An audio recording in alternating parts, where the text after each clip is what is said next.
Oke, kita akan membahas COSO ARM Framework. Ya, ini salah satu bahasan di materi manajemen resiko. Nah, di sini kalian bisa lihat gambar dari kerangka COSO ARM. Ya, di sini dibagi menjadi 8 ya. Jadi ada 8 komponen menurut COSO dalam proses manajemen resiko di suatu organisasi. Yang pertama adalah internal environment. Apa itu internal environment atau lingkungan internal? Jadi komponen ini berkaitan dengan lingkungan di mana instansi atau organisasi berada dan beroperasi. Cakupannya adalah risk management philosophy atau kultur manajemen tentang resiko, integritas, perspektif terhadap resiko, selera atau penerimaan terhadap risiko, nilai moral, struktur organisasi, dan pendelegasian wewenang. Terus yang kedua adalah objective setting atau penentuan tujuan.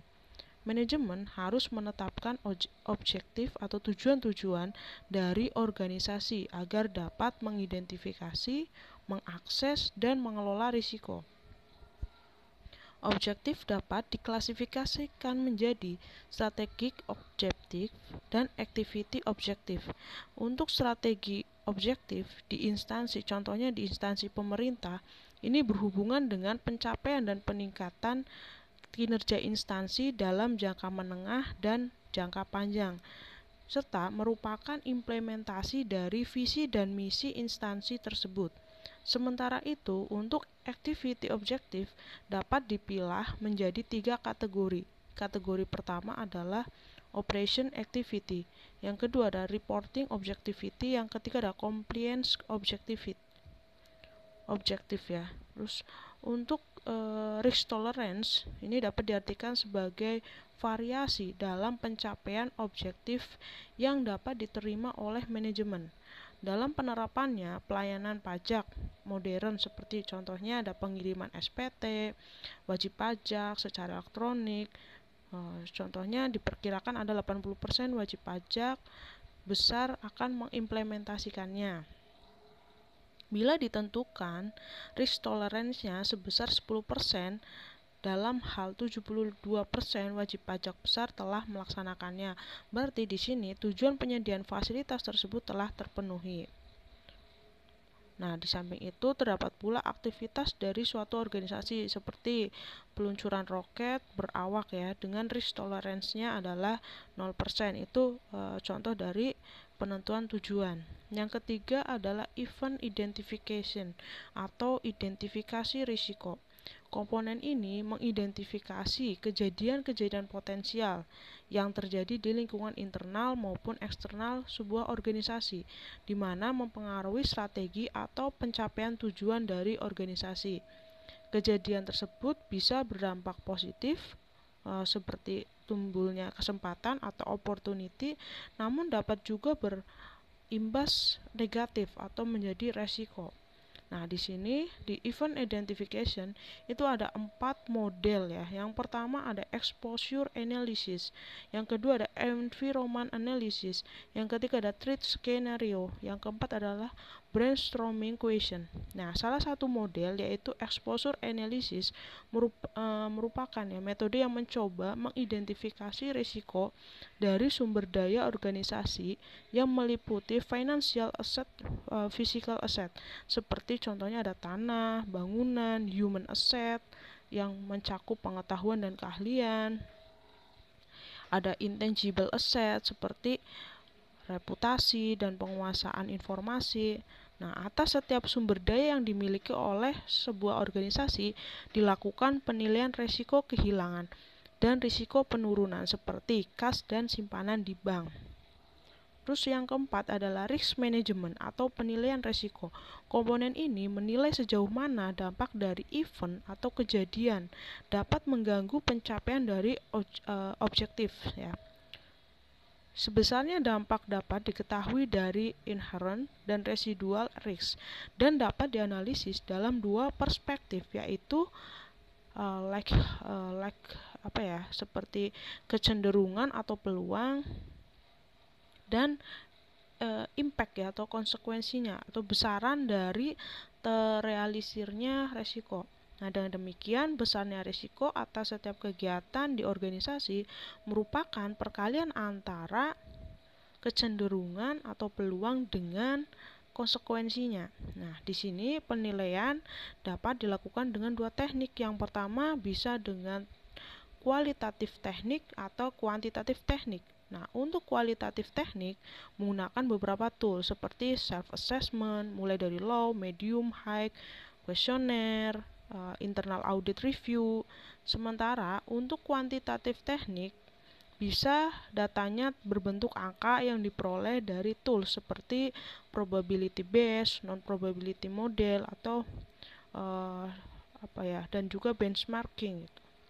Nah, di sini yang kelima ya adalah risk response atau sikap atas resiko. Organisasi harus menentukan sikap atas hasil penilaian resiko. Risk response, sikap terhadap resiko dari organisasi dapat berupa avoidance ya, atau dihentikannya aktivitas atau pelayanan yang menyebabkan resiko. Yang kedua, reduction, yaitu mengambil langkah-langkah mengurangi likelihood atau tadi mengurangi kecenderungan ya atau impact dari risiko.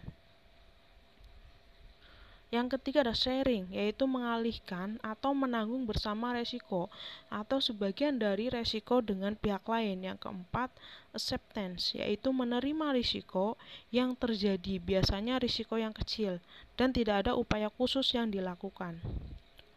Nah, di sini memilih sikap atau respon perlu dipertimbangkan faktor-faktor seperti pengaruh tiap respon terhadap risiko, likelihood, ada juga impact, resiko yang optimal sehingga bersinergi dengan pemenuhan risk appetite ya, and tolerance.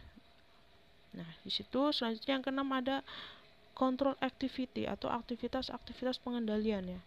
Komponen ini berperan dalam penyusunan kebijakan-kebijakan dan prosedur-prosedur untuk menjamin risk response terlaksana dengan efektif. Aktivitas pengendalian memerlukan lingkungan pengendalian yang meliputi ada integritas dan nilai etika, yang kedua ada kompetensi, yang ketiga ada kebijakan dan praktik-praktik SDM, yang keempat budaya organisasi, yang kelima ada filosofi dan gaya kepemimpinan manajemen, yang keenam ada struktur organisasi, yang ketujuh ada wewenang dan tanggung jawab. Nah, ada beberapa jenis pengendalian, diantaranya ada preventif, detektif, korektif, dan direktif. Sementara aktivitas pengendalian bisa berupa pembuatan kebijakan dan prosedur, pengamanan kekayaan organisasi, ada delegasi wewenang dan pemisahan fungsi, dan terakhir supervisi atasan. Nah, aktivitas pengendalian hendaknya terintegrasi dengan manajemen resiko sehingga pengalokasian sumber daya yang dimiliki organisasi dapat menjadi optimal. Selanjutnya tahap ketujuh ada information and communication. Ya, jadi fokus dari komponen ini adalah menyampaikan informasi yang relevan kepada pihak terkait melalui media komunikasi yang sesuai. Faktor-faktor yang perlu diperhatikan dalam penyampaian informasi dan komunikasi adalah kualitas informasi, arah komunikasi, dan alat komunikasi. Informasi yang disajikan tergantung dari kualitas informasi yang ingin disampaikan, dan kualitas informasi dapat dipilah menjadi 5. Yang pertama, appropriate, 2 timely, 3 current, 4 accurate, dan 5 accessible. Arah komunikasi dapat bersifat internal maupun eksternal, sedangkan alat komunikasi berupa diantaranya ada manual, memo, buletin, dan pesan-pesan melalui media elektronik. Tahap terakhir adalah monitoring. Monitoring dapat dilaksanakan baik secara terus-menerus, ongoing, maupun terpisah, atau separate evaluation. Aktivitas monitoring ongoing tercermin pada aktivitas supervisi, rekonsiliasi, dan aktivitas rutin lainnya. Monitoring terpisah biasanya dilakukan untuk penugasan tertentu. Pada monitoring ini ditentukan skop tugasnya, frekuensi, proses evaluasi, metodologi, dokumentasi, dan action plan.